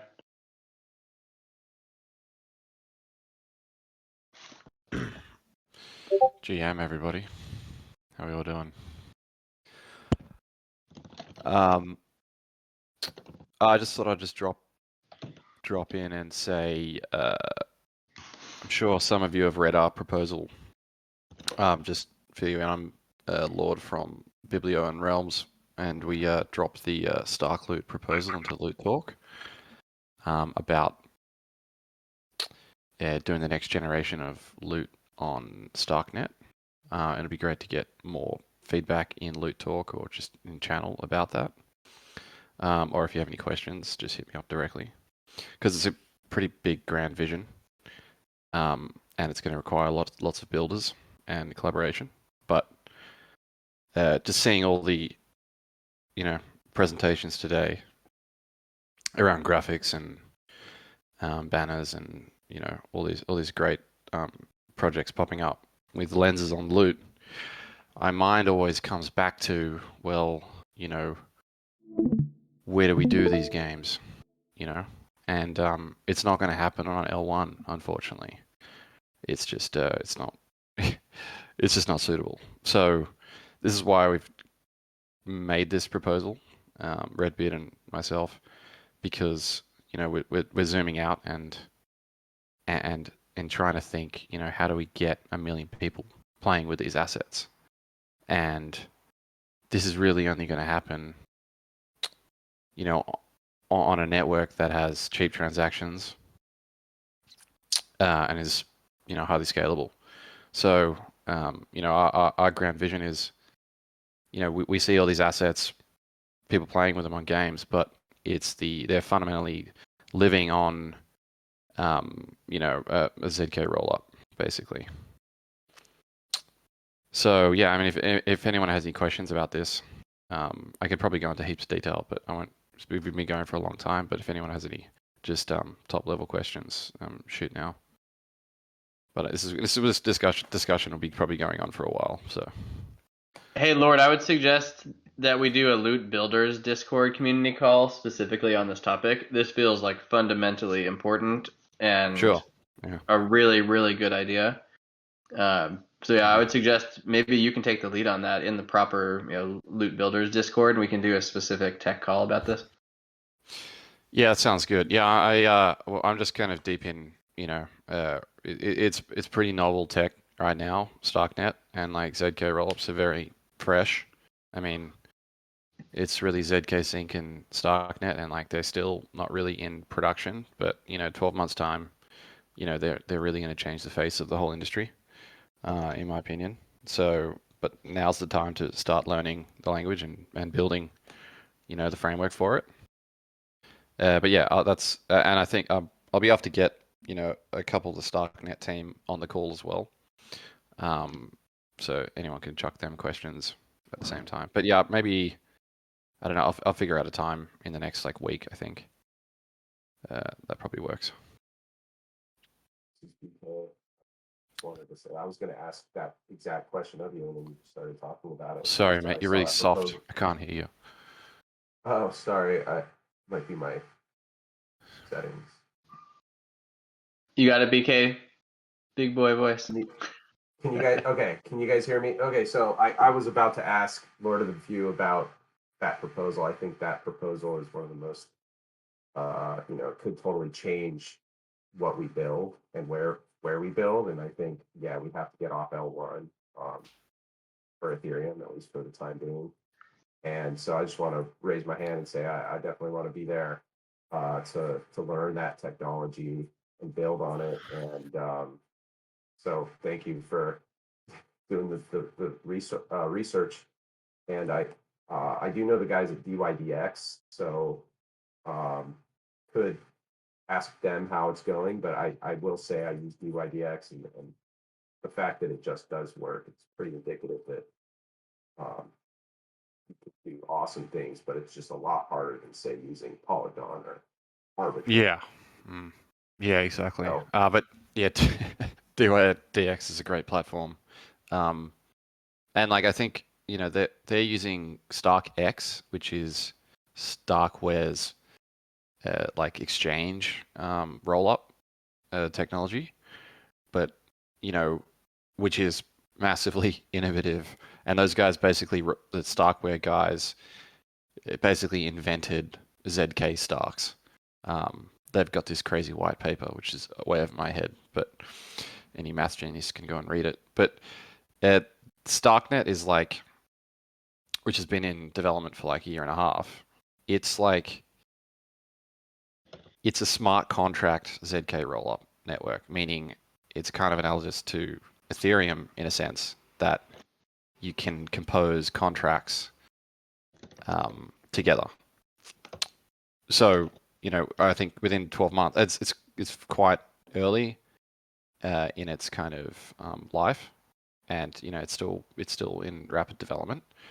But like in 12 months' time, it'll be similar to Ethereum, and it's like kind of network, like, you know, composability across contracts and exchanges, and kind of the, you know, the Lego building blocks that Ethereum is, you know, which is what makes Ethereum great.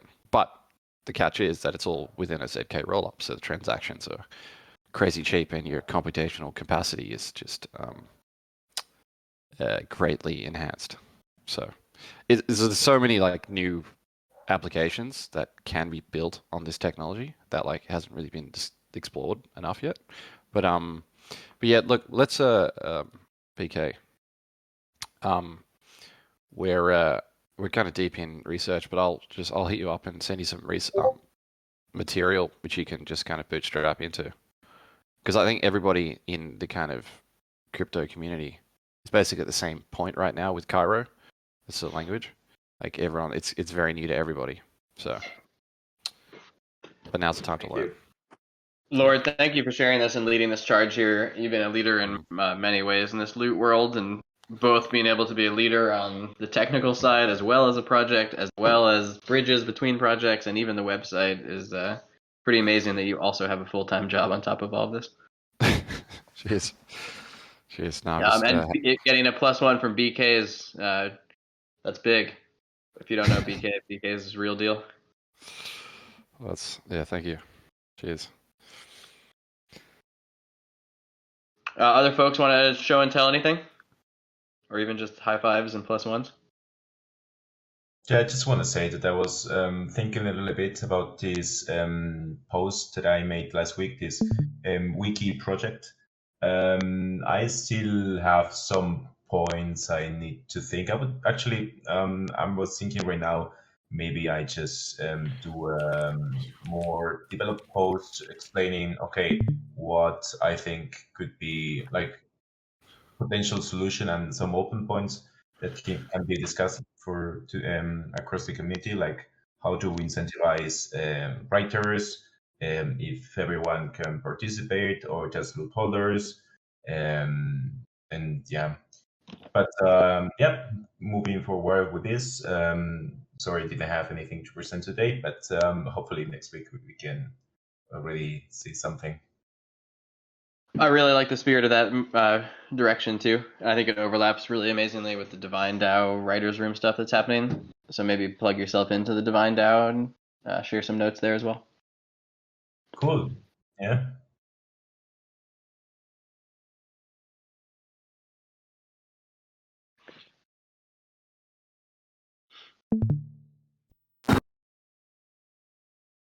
I do have personally one more thing I wanted to share and get some feedback on before we hop off, but I don't want to take too much microphone time. Anybody else want to unmute and say hi, share anything, share your screen, share your feelings, your thoughts, reactions, etc.? Yeah, just returning back to MetaLoot monetization, Jen here.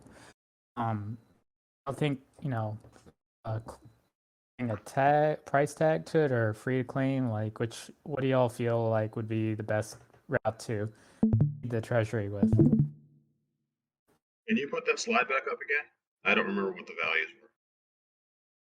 Yeah, sure. Let me just share my screen. Actually, yeah, Jen, I was going to ask this too, but we were already kind of out of time. What are people minting in your world? I thought it was more like a primitive that anybody can use and develop on top of. What would the mint be? It's a the asset. It's a GLTF file. Also, like, you know, can unlock other file formats like Vox files. So these are primitives that attach to a standard avatar armature. And yeah, 3D assets. So it's not just a visualizer, it's something that you can use in your projects. And just thinking like, okay, so 3D NFTs, you mint your bag, and you get, an NFT of, 3D loot bag. You think doing it as a free to claim would be good because gas is kind of high, or perhaps a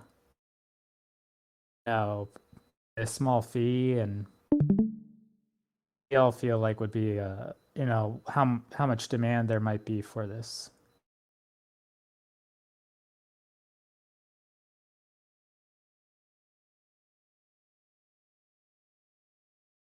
Just because of all of the people that we've heard mentioning that, I don't know, like that with the people that we've heard mentioning that like everyone has loot, some people have M loot, many people want to build.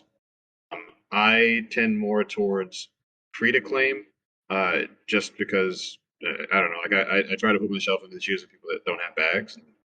I think probably free to claim, but maybe you can bump up the royalties or something like that, just so that there's I don't know, so that it's accessible, but that you still have a revenue source, especially for the things that seems like would work out really well.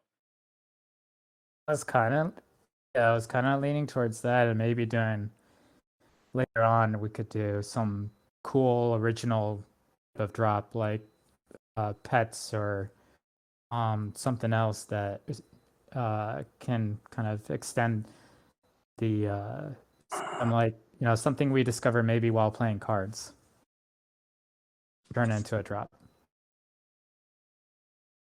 I think I like free to claim, but maybe during like some short period of time, like afterwards, like you can introduce that minting fee. I think like it's the best option too, because otherwise, like yeah, I will mint it all the time.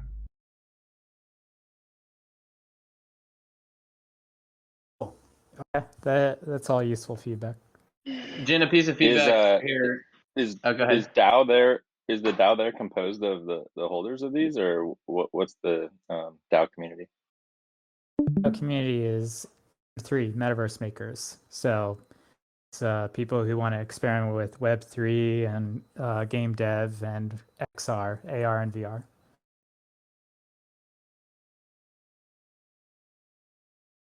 So far, for season 1, it's all about meta loot. Season 2, we have some other ideas, more composable ingredients to cook with. So I know you just said it, but can you clarify when you mint, what are you receiving? A NFT, 3D NFT, GLTF containing your loot bag. So, like for example, if loot is, I have it in the first slide over here. So you would be getting this file, and then you'll be able to also just drag and drop your loot NFT into like a platform like Webiverse, and automatically be able to equip and acquire the 3D version of it. I'm kind of working on like a whole onboarding character creation process where you can initialize your avatar with a loot bag. It could even be part of like a wallet, and then like character customize. That could be the new onboarding into Web3. Every wallet does start with a bag. Yeah, it's a TF is kind of like the JPEG of 3D files. It's on its way to becoming an ISO standard as well.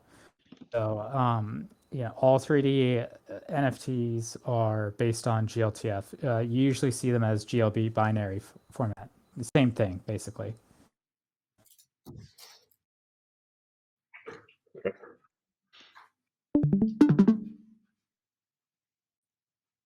Well, appreciate the feedback.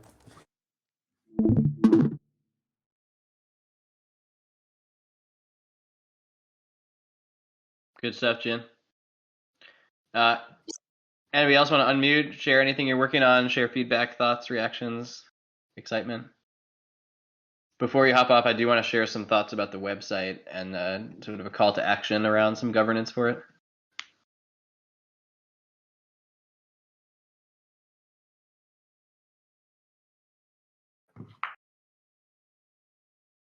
I'll use the quiet to maybe take the mic then, or unless somebody wanted to jump in just now. Did I hear somebody on mute? No? Okay. Yeah, let me share some thoughts about the website and the Loot Alliance that's emerged. Give me a second here to pull up a screen.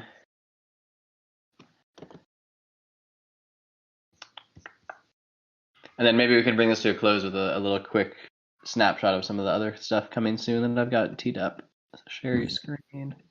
If you're unfamiliar with where lootproject.com actually even came from, the original version was, so the V1 of this was open source, and it was just a flat site that linked out to OpenSea essentially, and had a big page with a huge long list that looked kind of like this, just like long text list of tons and tons and tons of projects that have emerged.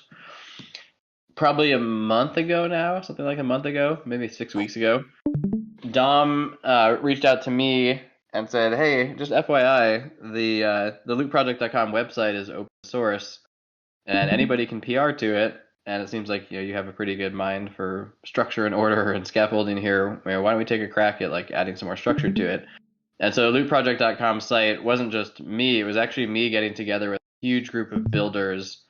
Everybody, folks you've heard on the call today, the Realms team, the Loot Mart team, Loot Exchange, Loot Character, Will, Loot Swag, Shrews, everybody, tons of people got together and said, what is a better structure for the Loot website?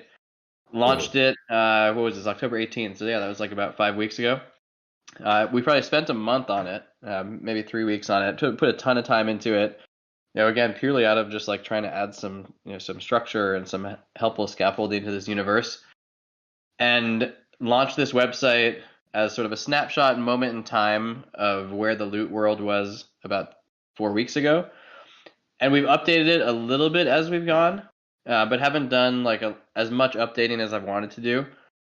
And what I want to call out on this call today is that I feel like I and others, and even others in this like sort of unofficial Loot Alliance that we called ourselves, do have some things that we want to change on the website. But since Loot is decentralized and because it's there's no official maintainer of the website or no official lead who can just make a decision here, we felt like a little bit hamstrung about just taking the initiative and changing the website, especially because now it feels a little bit more high stakes now that the website has a homepage with a storyline to it and individual projects on the homepage.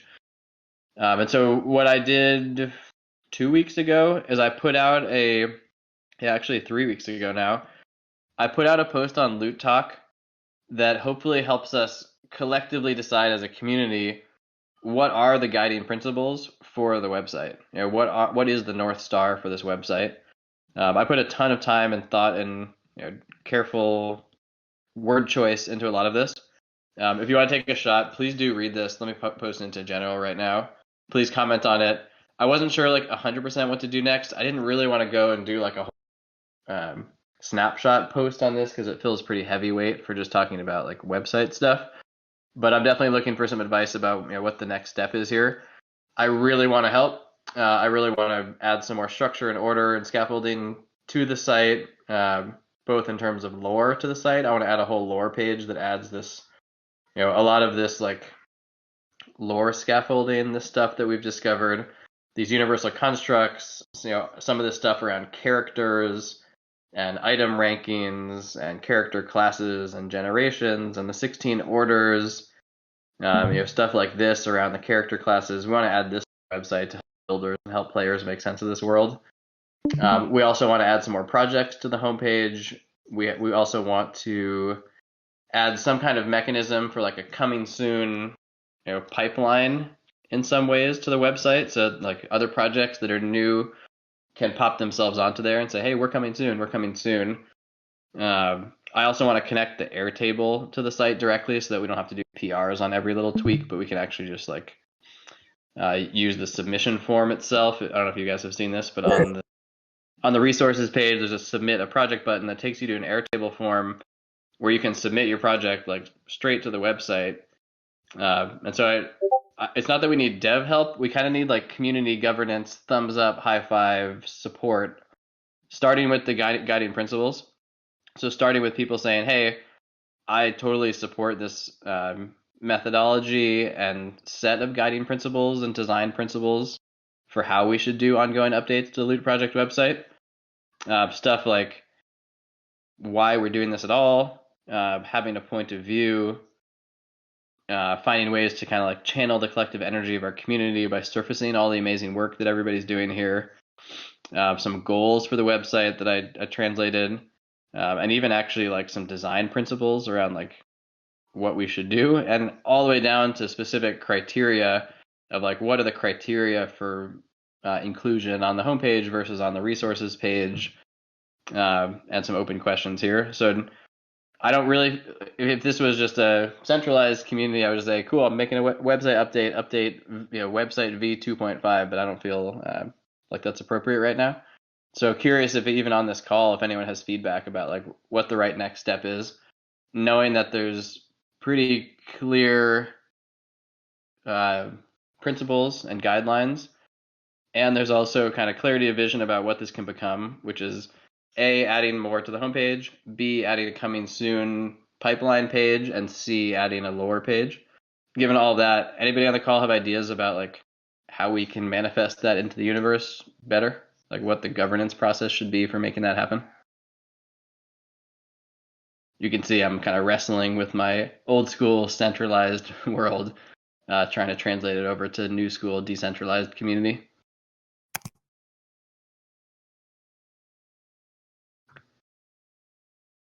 Does anybody even have maybe even just like some plus ones on this vision for the website, or adding the design criteria, ratifying these guiding principles, and adding a coming soon, adding a sort of coming soon / pipeline page, adding a lore page, and updating the homepage with some of the new projects?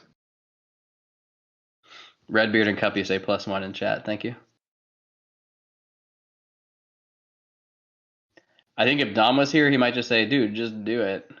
So maybe that is what we should just do. Or maybe we should just do a PR to it and then ask for feedback on the staging version of that PR. If you're still on here, Redbeard, maybe that's what we should just do next. Or sorry, Lord and Redbeard. Yeah, Jin says +1, just do it.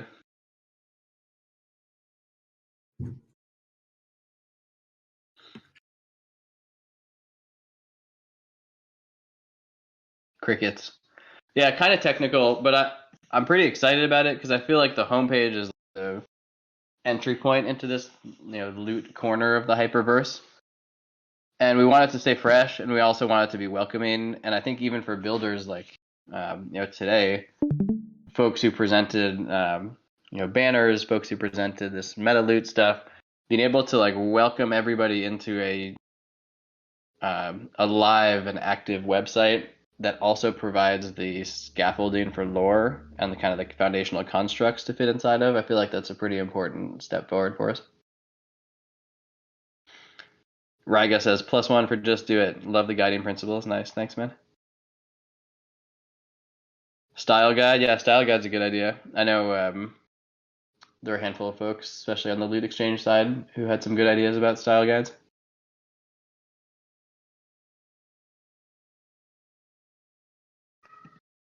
You mean the style guide of a black background with white text on top of it? It's not going to last forever.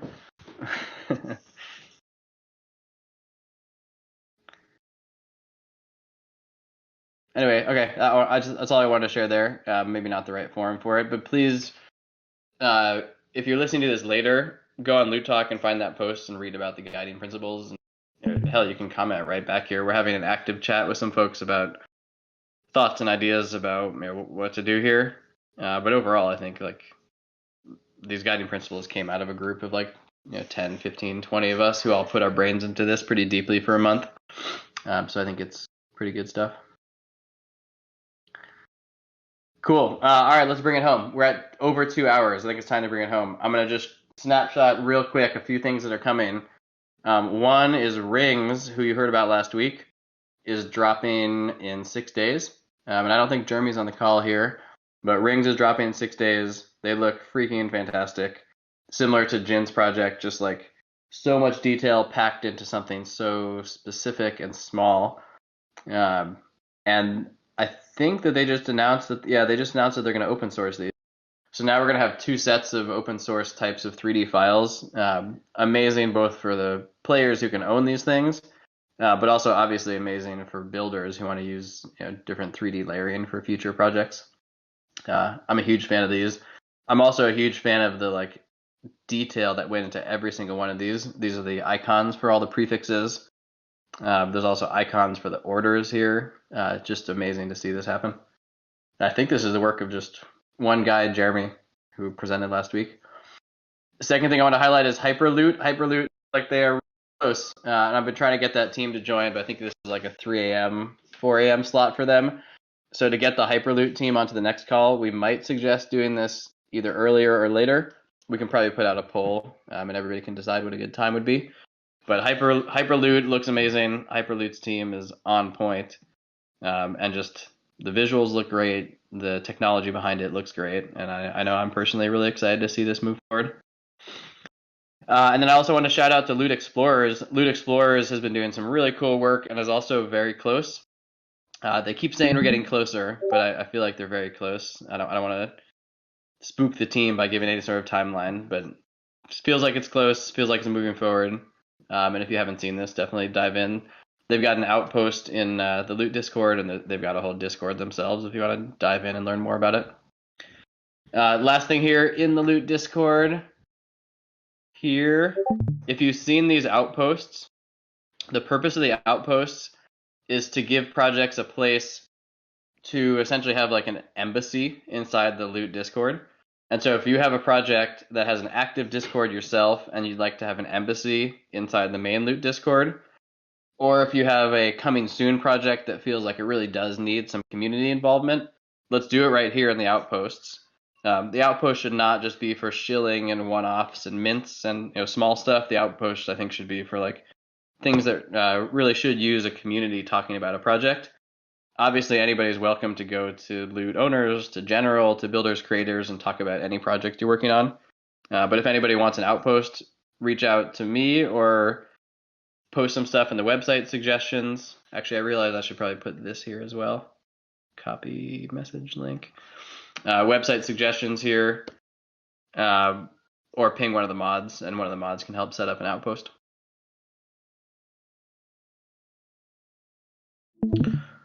Cool, rock and roll. I think we should probably wrap it up here too. As always, energizing to see what everybody's been working on. Incredible to realize that we all have real lives with real jobs and real kids and real stuff happening. But this is just too amazing to ignore. So I'm excited to meet all of you. Excited that we're all connected through this insane hyperverse web, lootverse. And again, I do believe what I said off, that I think what we're doing here is a postcard from the future of just how things will get done in the world. This is kind of this whole thing, this call, this community, this project. It's all a prototype of how things will happen, both in Web3 hyperverse, but also and beyond. I believe in a global world. I believe in a decentralized world. I believe in an asynchronous world full of people working together in a trustless way to team up to do big things. And that feels like what we're doing right now. So high five, everybody.